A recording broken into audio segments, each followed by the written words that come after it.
Culture is a network of relationships that take shape for a purpose. The heart of the school is forming relationships with everyone. Everyone, student, teacher. The word family, and it says ill. So put the k in ill. Very good. Teacher, parents. Mr. Engelhardt was a younger male teacher, and I didn't know what to expect. But he's probably one of the most gifted teachers I've known. Student, mentor. Yeah. Drive away Tuesday. Right. Teacher, mentor. Okay, you're all set, Dylan? You all set now? Principal, teacher. To come in and just sit in the classroom that day. Everyone has multiple relationships that all support the work that we do. The name intergenerational, with seniors as indispensable, older students helping younger, parents actively engaged, means TIS thrives on an almost cradle-to-grave network of caring relationships. The word intergenerational signifies that learning is not something to be chopped up into little parts based on age. So what hip? Left. The left? That learning is really a journey of one's life. If you want to really have a lifespan learning community, you must have learners of all ages as an integral part of that. So it starts with the notion that we don't have grade levels, and we have multi-age classes. And then you bring in the staff. We tell them that we have those expectations. And the families. And college students in the middle age group. My research at the Intergenerational School shows that. And then you keep expanding it to the wonderful seniors of our community who have amazing legacies to share with younger people. Look here. Such an extended family embraces each child and puts many faces on the value of civility. These relationships, in turn, come together to generate an unrelenting culture of learning. Run, I shouted. And that is what TIS exists for. An unrelenting culture of learning encompasses the lifespan and should be a joyful place to work.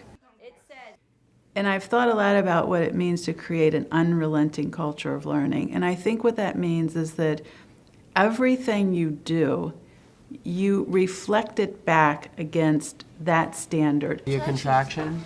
How does this further learning? And it can further the learning of a child. And It can further the learning of a teacher, of an administrator. So we're not going to see the whole lesson. It can further the learning of a senior who's having problems creating new understandings and new learnings. TIS is not a bag of tricks. It is a culture.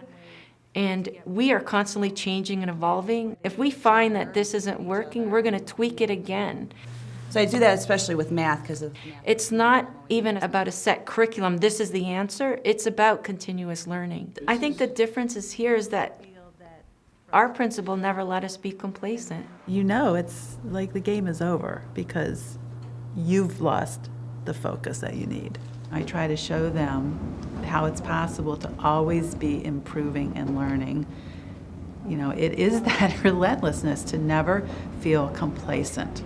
But when I asked you to explain it, you had no idea what you just read. It's the teacher's role to be relentless about the learning of their students and their parents and themselves, to push back to me so that I'm continually rethinking and learning and staying open to what that means. For the seniors, when they first come here, I don't know that they come explicitly thinking that they're here to learn, but I think as they make connections with the students. The way to deal with that is to work together with other members of your group. They realize that they are learning by the interactions that they have with those children. I'm making changes in their lives, and they're making changes in my life. That's a very powerful thing for them as you're getting older in your life, to make connections with the younger generations in ways that you know your legacy is going to outlive you. What better thing could there be? What our school does and what we think is so important is to bring that feature of learning to be a dominant feature of the pedagogy. That is to say, to take advantage of the different life experiences and the different senses that people have of both the past and the future that's evident when you have learners of different ages talking and learning from each other. Senior citizens show us how their past was growing up and how their school life was, and how we have to look forward to things and be careful of certain things. Maybe I've been in situations like that before, you know? This lesson on violence asked, is force ever justified against antagonism? Now you've got us all excited. Now we want to hear a story. Well, during the war I was in Germany, and we as children were put under the protection of friends of our parents. We lived with different families, so nobody would know that we were Americans. So therefore, you were taught a little bit differently how to protect yourself if you're being antagonized. Wow. Okay? Because you didn't want to bring attention to yourself. Exactly. And Black History Month, we had a Caucasian woman and an African American woman talk about what they did in the 60s. Our generation of young people believed we could make a difference, and I still believe that. And now I'm doing it here. I think that sitting with a child, at least like I do twice a week, they get to know me, I get to know them, and you get more and more comfortable together. And they trust you. I think that's a big thing. And then he got to could, and he looked at me, and he looked at the word and said could. And the next week, he did it again. And he said, this is the word you taught me last week. Well, that's just glory, you know? I mean, you just walk away just smiling that you even know that you've had an impact on a child. I think when the older people are around telling them what they did and how life can have its turns and ups and downs, it shows them that there's so much more out there than what they're conceiving of. And they learn from their life experiences. It reinforces what the school is talking about as far as having choices. And the harder you work at school, the more effort you put towards your education, the more choices you have. And that's what all life is really about, is the choices you have based on the decisions you made in the past. They see it in the older people. She taught me to do that. Don't give in, stand your ground, and ask questions. That might be a good defense. I learned from one senior citizen that when he was a young boy like me, it was just him and his mother.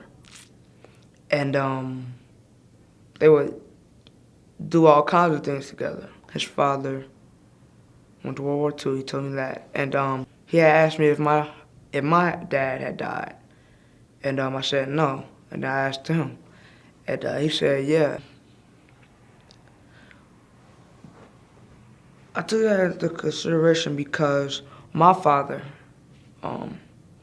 he really isn't really there for me emotionally. I live with my grandmother. Daytwan's mother, my daughter, had died. If a child is worried and anxious and not emotionally available to learn, there's nothing you can do to make that child learn.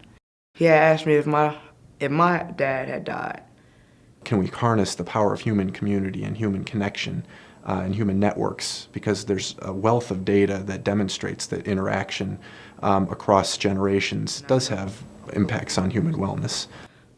So that made me think, there's someone out there, there's a lot of people out there whose life is a lot worse than mine. So I should be grateful for who I have in my family. I should be grateful for what I have. It's very clear to me, and it says so on that hanging thing that they made for me. The one child said, you are funny, I love you. What more would you want in the world than to have a bunch of kids feel that way about you? I love to see their faces when they learn, say, oh my God, is this how it works? It's just a wonderful feeling I get with these kids, hoping someday that these children have a chance. And in this school, their chances are much better